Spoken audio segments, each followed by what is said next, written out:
Alors dans cette vidéo, on va faire un exercice classique sur les fonctions dérivées qu'il est indispensable de maîtriser.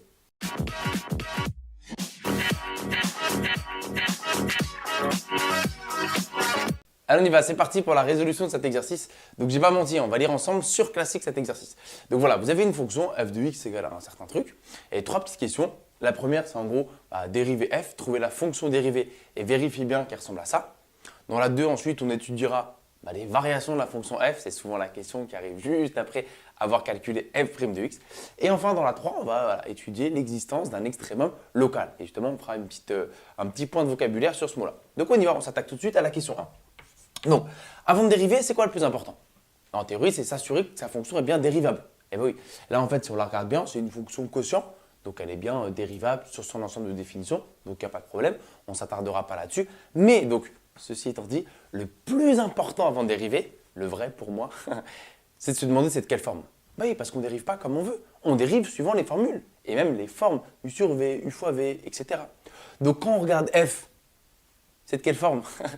C'est un quotient, je l'ai dit, donc c'est de la forme u sur v. Voilà. Donc en fait, il fallait remarquer qu'on peut le mettre comme ça. F est de la forme u sur v. Voilà.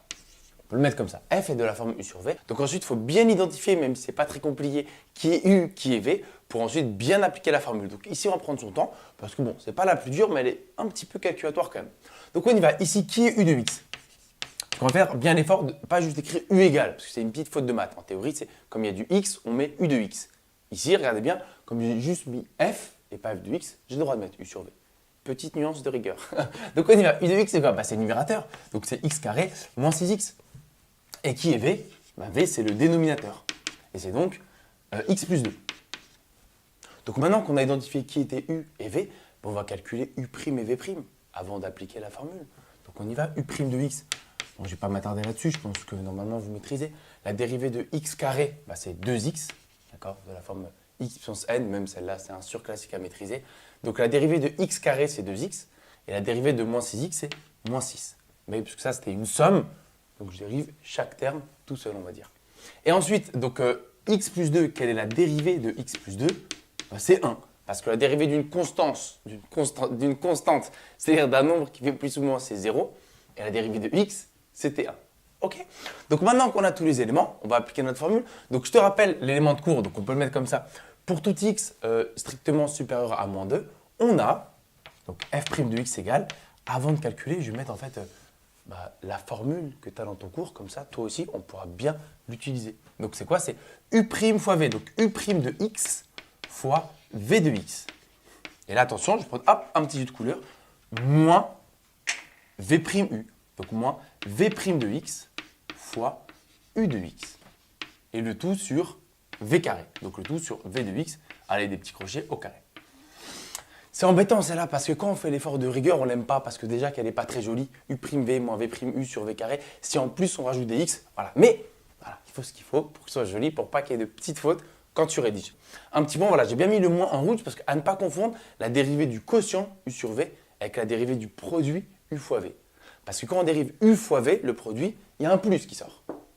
Alors que quand on dérive un quotient, c'est un moins. Donc attention. Maintenant qu'on a pris le temps de réécrire la formule et d'avoir bien identifié qui était u de x, v et leur dérivée, il n'y a presque plus qu'à remplacer et de calculer f' de x. Donc on y va, ce qui va se passer ici. F' de x égale. Alors, u' de x fois v de x. C'est qui u'? 2x moins 6. Donc ça fait 2x moins 6 fois v de x fois x plus 2. Vraiment, je mets dans les cases presque. Moins, on insiste, v' de x, 1, fois, attention parenthèse, tout le u de x, x carré moins 6x. X carré moins 6x. OK? Le tout sur v de x au carré. Donc sur x plus 2, le tout au carré. Cool? Donc maintenant, on ne va pas s'arrêter là. De toute façon, on t'a donné une forme finale et tu vois bien qu'on va développer et réorganiser tout ça. Donc on développe. Alors, f' de x égale. Donc, toujours mon grand trait de fraction. Donc on y va. 2x fois x. 2x carré, voilà. Ah, c'est la partie pas funky. 2x fois x. 2x carré. 2x fois 2, plus 4x. Moins 6 fois x. Moins 6x. Moins 6 fois 2, moins 12. Alors, on prend bien son temps parce qu'une petite faute de calcul serait quand même rageant parce que ta fois à ta dérivée, ici, elle est donnée. Donc, tu sais, tu remonterais pour trouver ta faute. Mais dans un exercice où on ne te donne pas la dérivée, faire une petite faute ici, c'est embêtant parce que quasiment tout ton exo sera faux. Donc, attention. Voilà, ça, c'était le développement de ça. Il me reste à développer ça. Moins 1 ou juste moins devant la parenthèse. Quel est son rôle? Son rôle, c'est de changer le signe de tous les termes. Donc, x carré va devenir moins x carré et moins 6x va devenir plus 6x. Ok? Le tout toujours sur x plus 2, le tout au carré. Pourquoi je n'ai pas développé ça? Deux raisons. Après, avec l'expérience, tu sauras qu'on ne développera jamais ton dénominateur. Et si tu n'as pas encore l'expérience, regarde ta dérivée où tu dois arriver. Et donc, au dénominateur, tu vois bien x plus 2 au carré. Donc, je ne vais pas le développer. J'ai déjà ce qu'il me faut.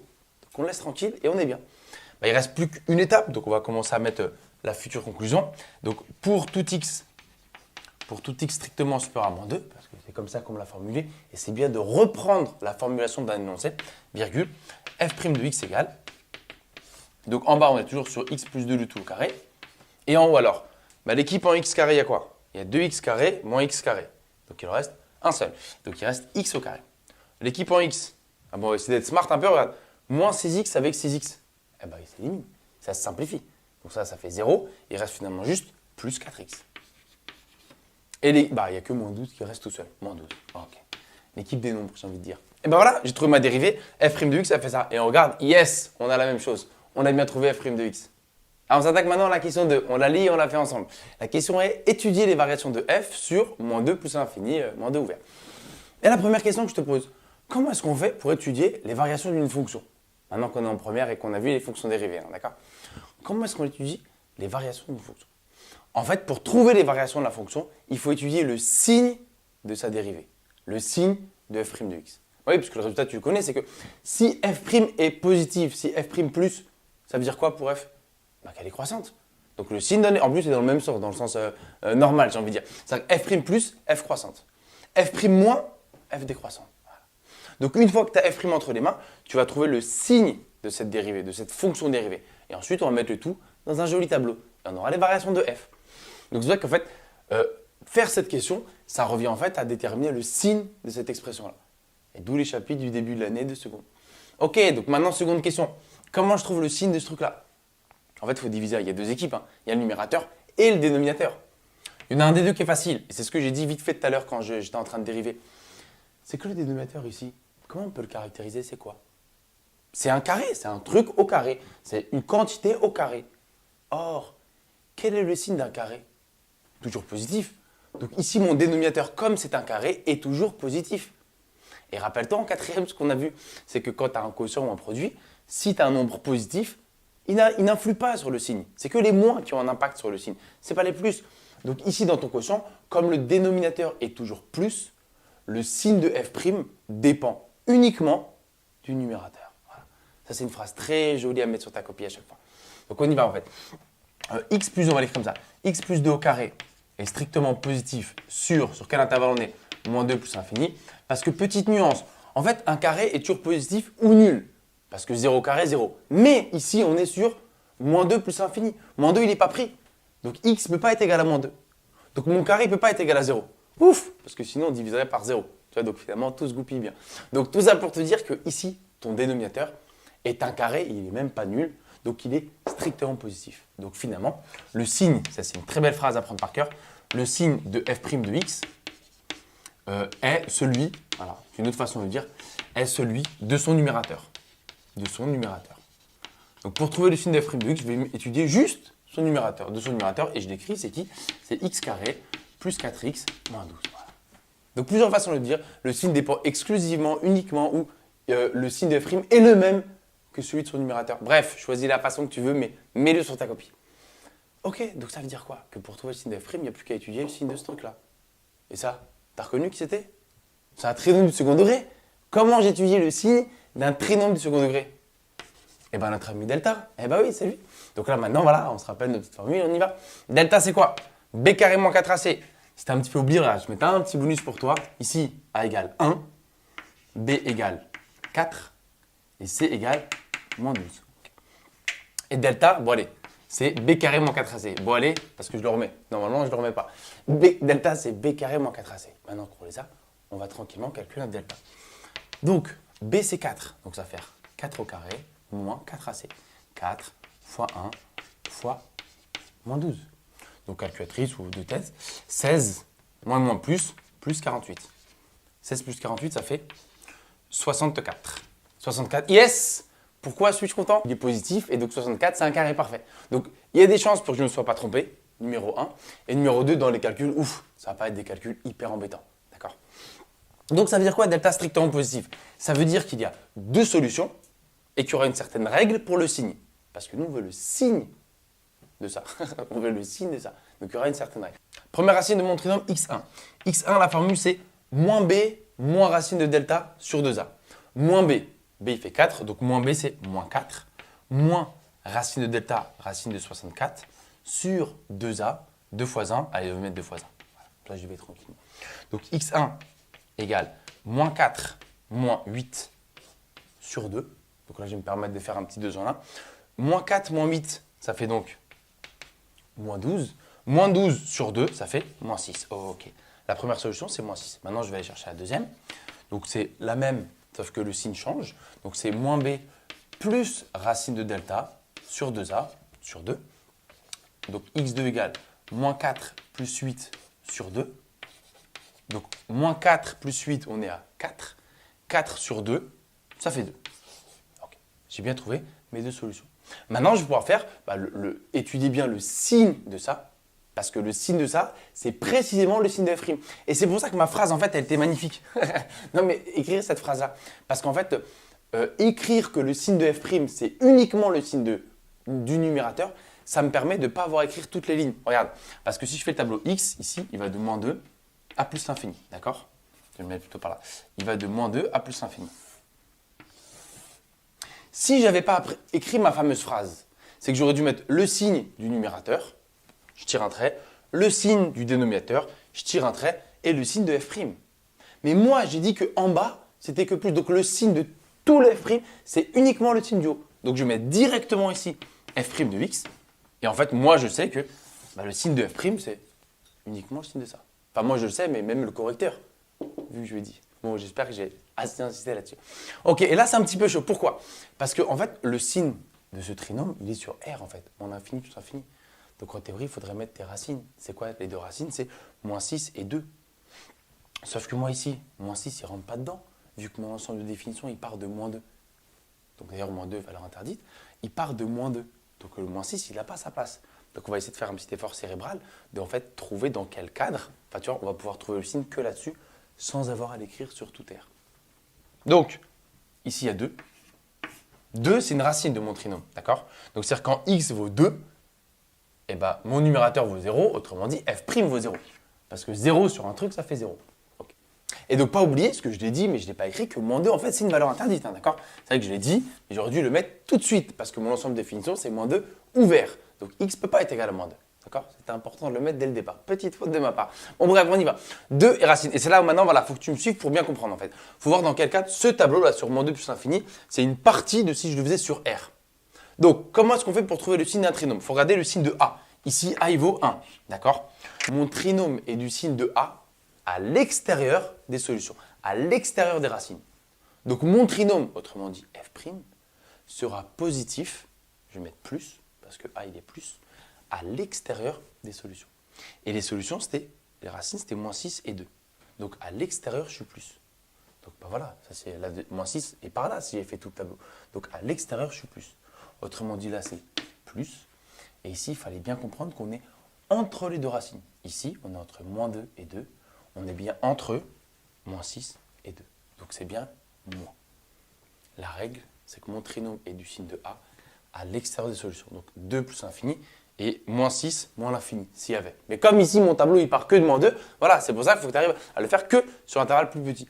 Et non pas faire tout le tableau sur R et ensuite faire le petit. C'est plus joli de le faire directement. Ok, cool. Donc maintenant, j'ai parfaitement le signe de f'. J'ai bien pris mon temps. Donc je peux étudier quoi? Les variations de f. J'ai les variations de f. Alors, c'est ce que j'ai dit. Ça maintenant, c'est un jeu d'enfant. Tous les élèves aiment beaucoup. Donc, comme sur l'intervalle moins 2 de f' est négative, donc f sera décroissante. Et sur 2 plus infini, f' est positive, donc f sera croissante. Et idéalement, finir avec une jolie phrase que moi je ne vais pas écrire parce qu'on t'a demandé les variations. Donc c'est sympa de rendre sous un tableau, c'est plus visuel pour tout le monde, mais une petite phrase c'est pas mal aussi. Donc sur l'intervalle moins 2, 2, la fonction f est strictement décroissante, rajoute bien le strictement. Et sur l'intervalle 2 plus infini, la fonction f est strictement croissante. Allez, la dernière question maintenant qui est la plus sympa on va dire. Donc on vous demande préciser le ou les éventuels extrémums de la fonction, donc toujours sur l'intervalle moins 2, moins 2 plus l'infini. C'est une question qui paraît simple, parce que si on a bien fait notre travail, j'ai envie de dire ça se voit, d'accord, mais qui n'est pas si simple en fait à démontrer pour être hyper rigoureux en mathématiques. Déjà, un petit mot qui gêne un petit peu les élèves, c'est le mot local. Voilà. On va faire un petit exemple pour comprendre. Voilà. Imaginez que c'est soit une fonction ici. Ok. Donc, extrémum, d'ailleurs c'est le mot que je vais commencer par définir, pardon. Extrémum, c'est le terme générique pour dire max ou min. Donc, extrémum, c'est y a-t-il un maximum ou un minimum? Ou les deux, d'ailleurs, parce que c'est au pluriel la question. Donc, extrémum, ça veut dire max ou min. Donc, ici, il y en a plein. Et on va insister sur le mot local. Donc, local versus global. D'accord? Donc, est-ce qu'il y a juste sur un intervalle, est-ce qu'il y a un max ou un min sur un petit intervalle? Donc, ici, cette fonction-là, on voit bien que ce point-là, voilà, qui est le premier à voir, c'est quoi ça? C'est un extrémum. Et donc, c'est un maximum et il est global. Ouais, personne monte au-dessus de lui, c'est lui le plus haut. C'est un maximum global pour toute ma fonction. En revanche, lui là, ce point ici, là, ça max ou pas?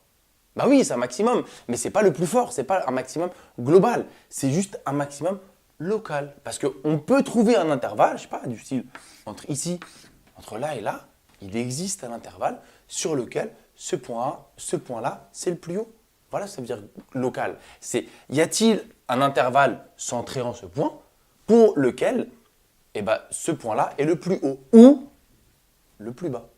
Donc en fait, pareil, celui-là est pas mal. Si on prend maintenant ce petit intervalle-là, on voit bien que sur cet intervalle-là, ce point-là est bien un minimum local. Après, il se fait battre, hein, d'accord, mais juste, il existe un intervalle où ce point-là est plus bas. Voilà ce qu'on appelle extrémum local. Donc maintenant qu'on a rappelé la petite définition avec une petite illustration, on va s'attaquer à notre exercice parce que c'est ce qui nous importe. Comment est-ce qu'on prouve rigoureusement, au-delà du fait que ça se voit, comment est-ce qu'on prouve rigoureusement qu'il y a un max ou un min? Comment est-ce qu'on fait? En fait, il faut revenir à la définition du cours et soit qu'il y a des moments où on ne peut pas se soustraire à apprendre son cours. Et en fait, pour justifier qu'il y a un max ou un min, il faut en fait que la fonction dérivée, que la dérivée s'annule et change de signe. S'annule en changeant de signe.